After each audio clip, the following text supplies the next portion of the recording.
Hi, I am J. Devika.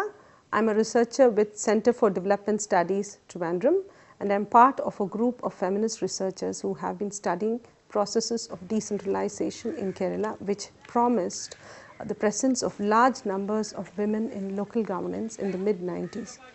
What was really interesting about this promise was that it happened at a time when massive changes were happening in Malayali society, that is the society of Kerala, which included large-scale privatization and globalization in the economic sphere, changes in welfare through which people were expected to work for welfare, and thirdly, changes in politics in which the distinctions between the left and the right have been rapidly blurring.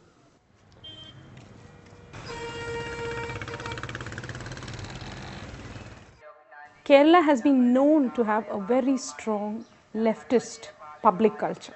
The other thing is Kerala's very high levels of social development, which have not excluded women. However, even if you keep this in mind, if you go out into the public, you would find that public space and politics is almost entirely dominated by men.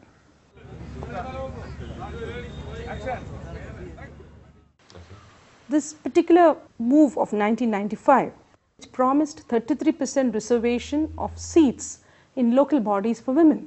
In the very same decade, the Kerala state began to take an initiative to organize the large numbers of women who live below the poverty line into a vast self-help group network. Suddenly, all these women have an opportunity to enter the public.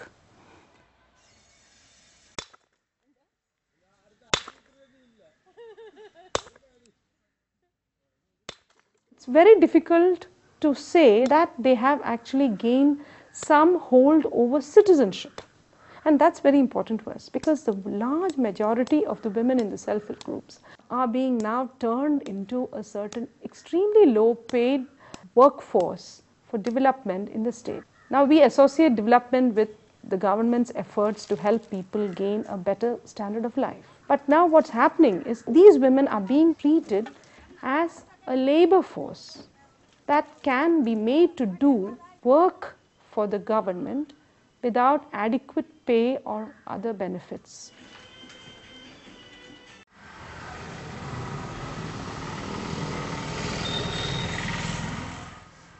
These women who are already privileged, elite women who have high access to education, professions, and who have considerable family contacts. Those are the women who have actually managed to enter these local bodies. We are finding that women of lower caste communities who have become panchayat presidents through reservations are having a harder time than their elite counterparts.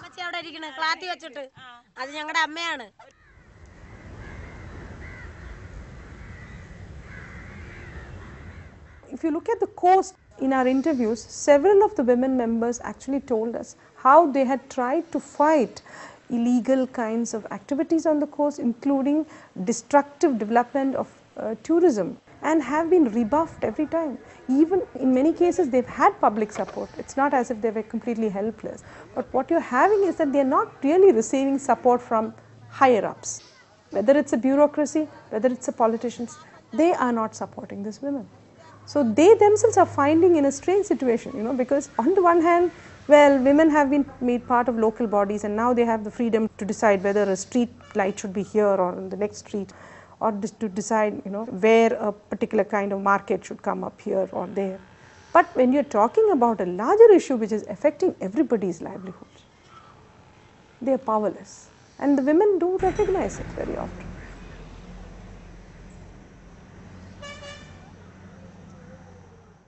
If the crucial issues being raised by women in struggles, such as livelihood issues and issues of the environment, which are life and death issues for the really poor, if those issues are not addressed effectively through decentralization, of what use it is to the poor?